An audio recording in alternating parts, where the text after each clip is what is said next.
नमस्कार मित्र आणि मैत्रिणींनो, वाचन कट्टा या यूट्यूब चॅनलवर तुमचे हार्दिक स्वागत। आज मी तुम्हाला एक कथा तुमच्या पुढे वाचून दाखवणार आहे। त्या कथेचे नाव आहे पपेट। तत्पूर्वी जे नवीन श्रोते हा व्हिडिओ पाहत आहे त्यांनी वाचन कट्टा या यूट्यूब चॅनलला सबस्क्राइब करावं आणि जे बेल आयकॉन दिसत आहे त्याला प्रेस करावं, जेणेकरून वाचन कट्टा नवीन व्हिडिओ जे अपलोड करेल त्याचं नोटिफिकेशन तुम्हाला मिळत राहील।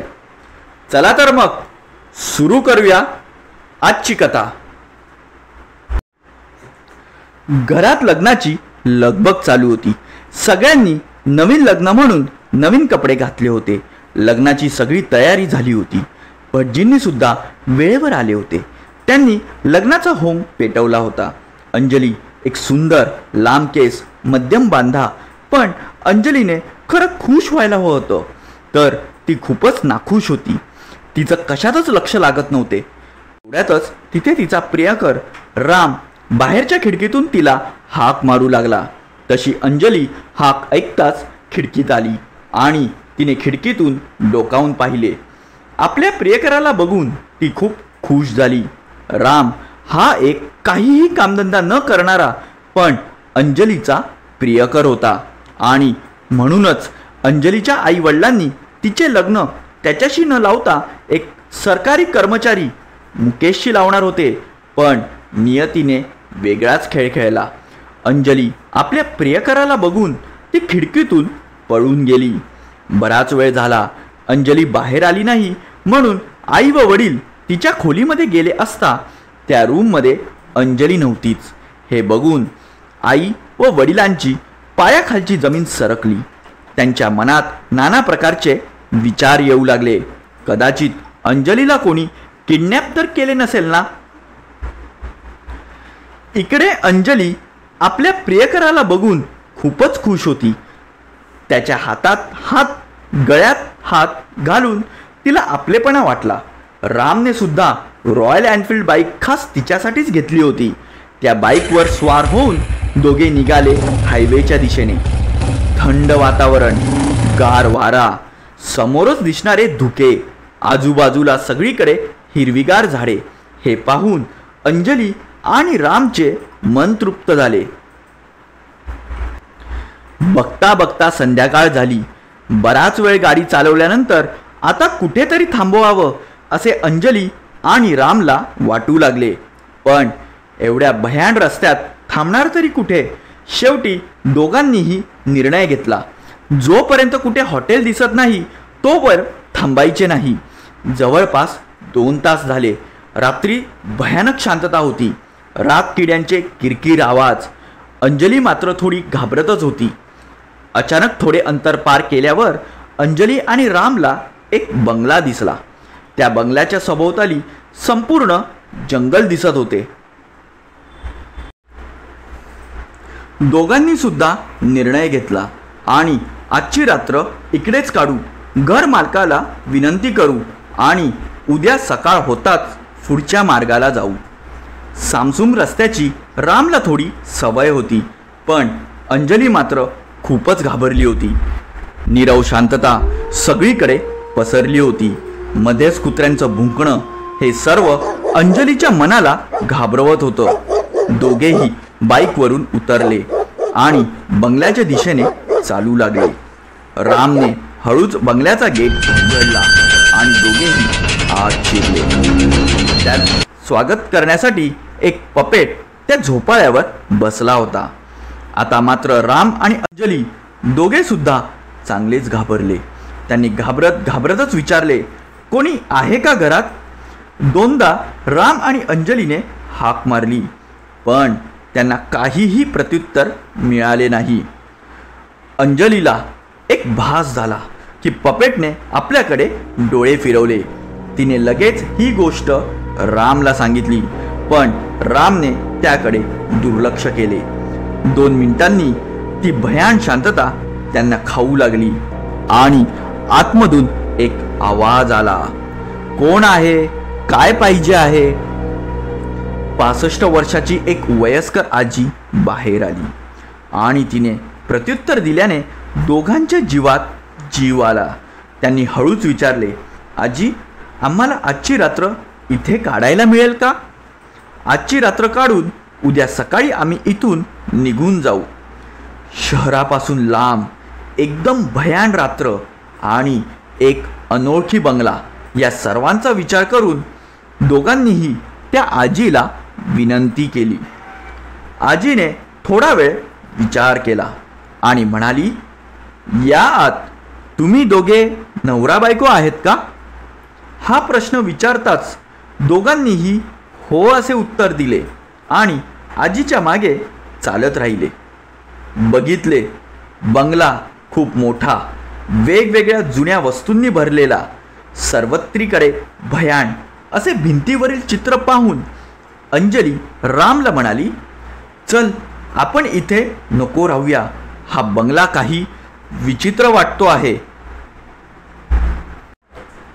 हे ऐकताच रामने अंजलीच्या मनाची समजूत घातली आणि म्हणाला, आजची एक रात्र काढायची आहे, उद्या सकाळी जाऊ आपल्या मार्गाला. हे ऐकून अंजली गप्प बसली. आजीने त्या दोघांना त्यांची रूम दाखवली. रामने दरवाजा बंद केला. दोघांनाही एकांत भेटला होता, तोही बऱ्याच दिवसांनी. रूम पण खूप मोठी आणि प्रशस्त दिसत होती. बंगलाही खूप मोठा आणि या एवढ्या बंगल्यात आजी एकटी, हे सर्व पाहून दोघांच्या मनात लालसा निर्माण झाली. दोघांनी बघितले, पुढे दोघांना संसार करायचा असल्यामुळे दोघांनीही निर्णय घेतला, या मोठ्या बंगल्यात चोरी करायची आणि इथून सकाळी होऊस्तोवर पळून जाण्याचा दोघांचा बेत होता. पण अंजलीने त्या पपेटबद्दल आपल्याला काहीतरी विचित्र भास जाणवल्याची शंका रामसमोर बोलून दाखवली. रामने खूप समजावले, तो एक भावला आहे आणि तो काहीही आपलं वाकडं करू शकत नाही. म्हातारीला जर कळले तर जागच्या जागी तिला ठार मारू. या दोघांच्या गोष्टी हळूच तो भावला पपेट ऐकत होता. लगेचच अंजलीला काळ्या काचेवर काहीतरी काळ्या रंगाची आकृती दिसली आणि ती दचकली आणि रामला सांगू लागली. रामने पुन्हा एकदा तिच्या बोलण्याकडे दुर्लक्ष केले. ठरल्याप्रमाणे रात्री 1 वाजता बंगल्यामध्ये चोरी करण्याचे राम आणि अंजलीने ठरवले आणि ठरल्यावेळी दोघेही त्या खोलीतून बाहेर पडले. बंगल्यात खूप विचित्र शांतता होती. दोघेही पैसे आणि दागिन्यांनी भरलेले कपाट शोधू लागले आणि काही वेळातच त्यांना एक अलमारी दिसली. दोघेही त्या अलमारीकडे आले. रामने हा प्रत्यक्ष गुंड होता. अंजली मात्र एक साधी सरळ त्याच्या रंगरूपावर भाळली. त्याने अतिशय सुंदर पद्धतीने तिला आपल्या जाळ्यात फसवलं होतं. रामने धारदार छोटा चाकू काढला आणि त्या चाकूने तो अलमारीचा दरवाजा तोडला. जेव्हा अलमारीचा दरवाजा उघडला तेव्हाच एका खोलीतून हसण्याचा आवाज आला. तोही जोरजोरात हसण्याचा. तसे दोघांनीही त्याकडे दुर्लक्ष करत अलमारीमधील ऐवज खूप दागिने आणि पैसे आपल्या पिशवीत भरले आणि तिथून निघण्याचा प्रयत्न करणार तितक्यात परत जोरजोरात हसण्याचा आवाज एका खोलीतून आला. तशी अंजली त्या आवाजाच्या दिशेने त्या खोलीत गेली तर तिथे आजी एकटीच हसत होती. हे पाहून अंजलीला थोडं विचित्रच वाटले आणि ती घाबरली सुद्धा. इथे ती परत जेव्हा अलमारीकडे आली तेव्हा राम जमिनीवर पडलेला तिला दिसला आणि अंजली जोरात किंचाळली. हे तिला काही समजत नव्हते की रामला कोणी मारले ते. आता तर अजूनच जोरजोरात हसण्याचा किंचाळण्याचा आवाज अंजलीच्या अवतीभोवती घुमू लागला. तिला खूपच असह्य झाले आणि ती पळत पळत आपल्या रूमकडे गेली. रूममध्ये गेल्यानंतर तिने जोरात दरवाजा लावून घेतला तर तिथे पपेट तिच्या रूममध्ये आराम खुर्चीवर झोका घेत होता. तशी अंजलीने दरवाजा उघडला तर आजी तिथून निघत होती. हे पाहताच अंजली धावत आजीजवळ आली आणि म्हणाली, हे काय चाललंय आजी? काही समजत नाहीये. आणि तुम्ही मगाशी मी बघितलं रूममध्ये हसत होतात आणि मी धावत रूममध्ये गेली तर तो भाऊला पपेट माझ्या खोलीत. आजी काहीच समजत नाहीये. आजी खूप खुश असल्या कारणाने आजीने संपूर्ण कथा सांगायला सुरुवात केली. खूप खूप वर्षापूर्वीची ही कथा आहे. या जागेवर एक वाडा होता. तो वाडा इथले जमीनदार इनामदार यांचा वाडा होता. 100 एकर शेतजमीन, हाताखाली 200 नोकर, 500 किलो सोने चांदी. इनामदार खूप श्रीमंत होते. एकदा काय झाले, त्यांच्या हाताखाली एक नोकर होता. खूपच विश्वासू होता. इनामदारांची सगळी कामे तो करत असे. एकदा इनामदार गावाबाहेर जाणार होते. तेव्हा त्यांनी आपल्या विश्वासू नोकराला आपल्या संपत्तीची राखण करण्यास सांगितले. इनामदार एका आठवड्यासाठी गावाबाहेर गावकऱ्यांचं भलं करण्यास पाण्याची एक नवीन योजना आणण्यास जाणार होते.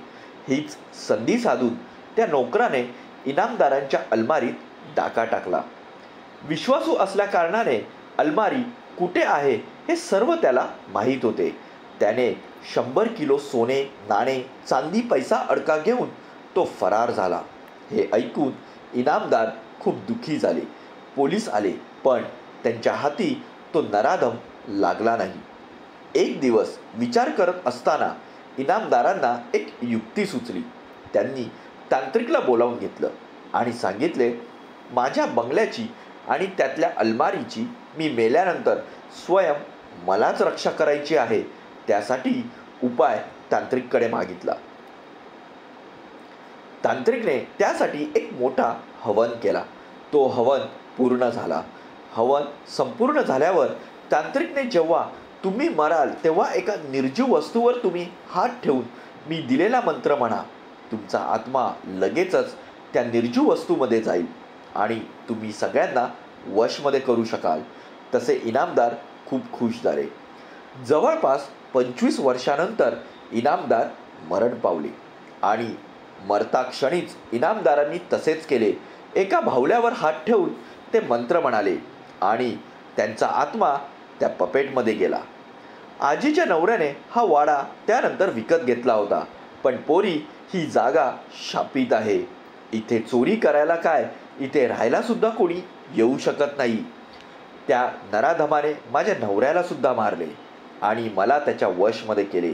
हा पपेट कोणालाच सोडत नाही. आपली सगळी कामं आपल्याकडून करून घेतो. आपल्याला एखाद्या नोकरासारखं वागवतो. वाटेल तसंच आपल्याला करायला लावतो. शेवटी मी एका साधूंचा सल्ला घेतला. तेव्हा त्यांनी सांगितले की जेव्हा या बंगल्यात दुसरा कोणी येईल आणि तो लालसा वृत्तीचा असेल, त्यांच्यावर हा मंत्र फुका. लगेचच तू या शापातून मुक्त होशील. आणि काही काळानंतर तुम्ही दोघे इथे आलात तेव्हा माझ्या जीवात जीव आला आणि तुम्ही चोरी करण्याच्या लालसेने तुम्ही चूक केली आणि तुझा राम मरण पावला. ह्याला सुद्धा या पपेटने मारले आहे. आता तुला तो आपल्या वशमध्ये करणार. पोरी, मी या शापातून सुटले. तूही लवकर सुट. हा शाप आयुष्यभर या बंगल्याच्या अवतीभोवती फिरत राहणार. आणि आजी जोर जोरात राक्षसासारखी हसू लागली.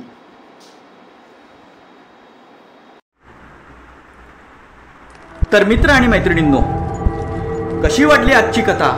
जर कथा आवडल्यास कथेला लाईक, शेअर आणि कमेंट्स जरूर करा आणि वाचनकट्टा या चॅनलला सबस्क्राईब करायला विसरू नका. धन्यवाद.